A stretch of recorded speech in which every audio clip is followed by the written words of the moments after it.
성도 여러분 안녕하십니까? 2023년 7월 11일 화요 새벽 말씀 함께 나누겠습니다. 함께 나누실 하나님 말씀은 예레미야서 3장 1절에서 18절입니다. 본문에서는 남유다에 대한 회개의 촉구가 기록되어 있습니다.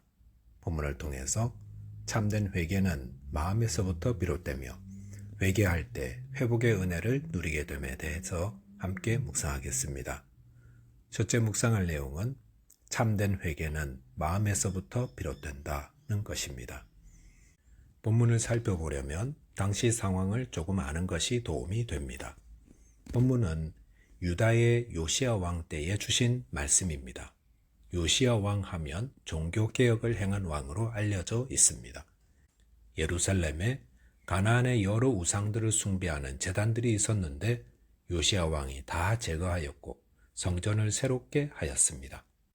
그런데 요시야 왕의 종교개혁에 허점이 있었는데 그것은 위로부터 시작된 종교개혁이었다는 것입니다.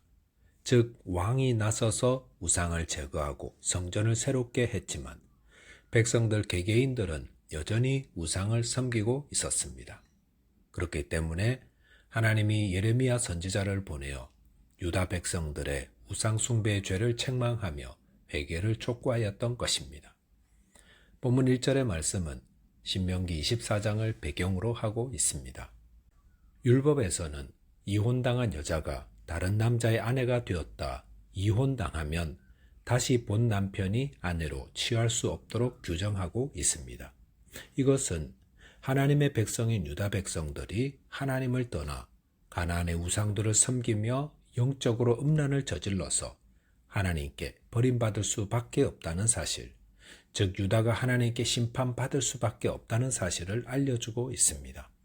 본문 2절에 나오는 헐벗은 산이란 유다 백성들이 산에 가서 우상 숭배를 너무 많이 하다 보니 나무 하나 없는 헐벗은 산이 되었다는 것입니다.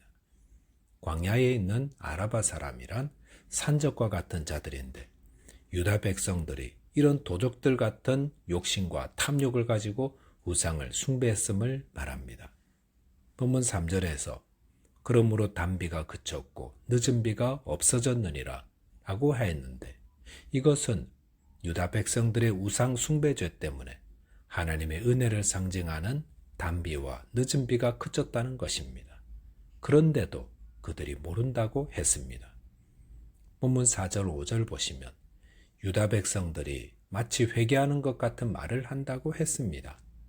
그런데 본문 5절 하반절 보시면 보라 내가 이같이 말하여도 악을 행하여 내 욕심을 이루었느니라 하시냐라고 하였습니다. 본문 6절 7절 말씀은 이미 멸망한 북이스라엘의 예를 이야기하고 있습니다. 북이스라엘도 우상 숭배 때문에 멸망했다 하였습니다. 본문 8절 보시면 내게 배역한 이스라엘이 북이스라엘입니다. 간음을 행하였으므로 우상 숭배는 영적 간음입니다. 내가 그를 내쫓고 그에게 의혼서까지 주었으되 그의 반역한 자매 유다가 두려워하지 아니하고 자기도 가서 행함함을 내가 보았노라 라고 하였습니다. 유다는 북이스라엘의 멸망을 보았습니다. 북이스라엘은 하나님을 버리고 가나안의 우상들을 섬김으로 하나님을 심판을 받아 멸망했습니다. 그런 사실을 유다가 다 보았으면서도 그들은 두려워하지 않고 똑같이 우상 숭배의 죄를 저지르고 있었다는 것입니다.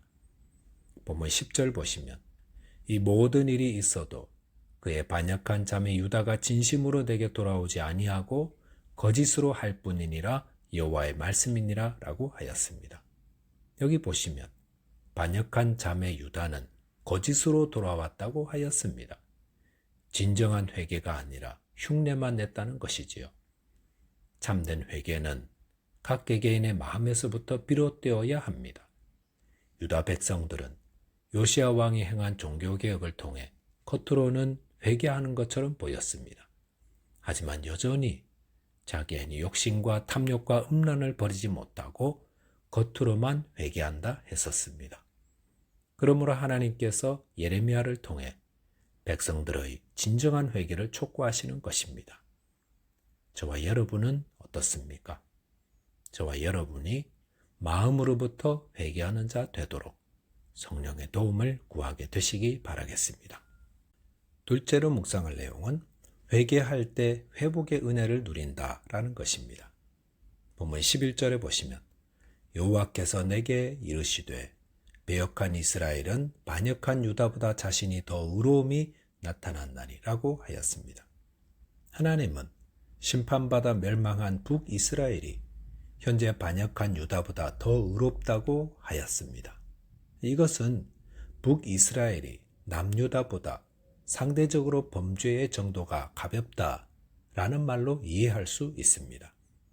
남유다는 북이스라엘의 범죄와 형벌의 예를 듣고도 회개하지 않았지만 북이스라엘은 그런 예를 보지 못했기 때문입니다.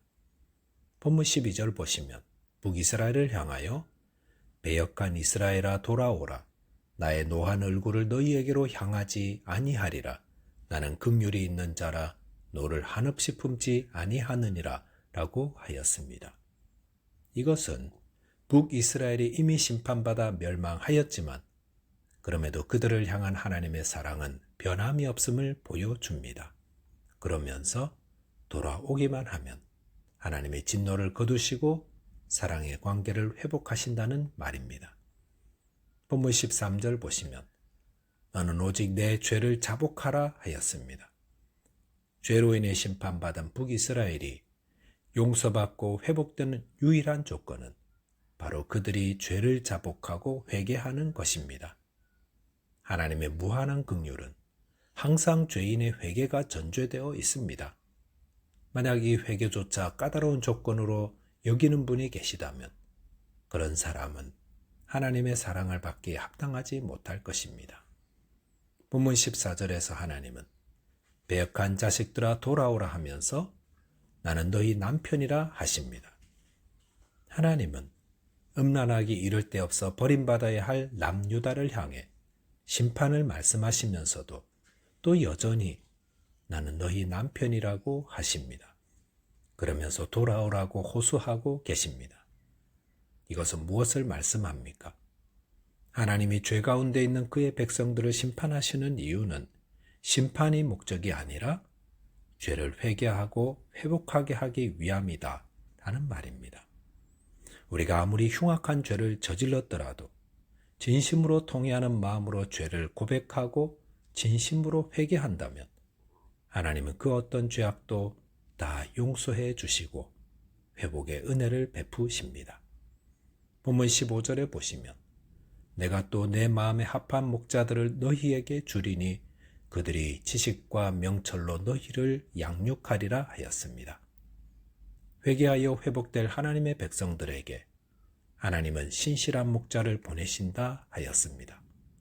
그래서 이들을 통해 하나님의 백성들이 하나님의 말씀으로 양육되며 인도함을 받게 된다 하셨습니다. 이것은 하나님이 그의 백성들을 더 이상 무지와 타락의 길로 가지 않도록 인도하시겠다는 말씀입니다. 하나님은 포로 귀환 후에 스룹바벨이나 에스라, 느헤미야와 같은 자들을 보내셨고 또 신약교회에서 여러 지도자들을 보내셨으며 장차 하나님의 백성들을 천국으로 인도하실 참 목자 되신 예수 그리스도를 보내실 것입니다. 본문 16절, 17절에 보시면 언약궤가 있었던 예루살렘이 여호와의 보좌라 일컬음이 되며 모든 백성이 그리로 모이게 될 것이라 하였습니다. 이것은 포로 귀환 후 재건될 예루살렘 성이 비록 언약궤가 없어도 신앙의 중심지가 될 것임을 말씀하는 것이고 또한 장차 그리스도께서 재림하실 때 새 예루살렘 성을 주실 것임을 예언한 것입니다. 본문 18절 보시면 유다와 북이스라엘이 하나님이 준 기업의 땅으로 함께 이르게 된다 하였습니다. 이 말씀은 바벨론 포로 기간에 환란을 견디게 해주는 소망의 말씀이 되었다 할 수 있습니다. 하나님은 그의 백성들이 범죄할 때 그 죄의 대가로 징계하시는 분입니다.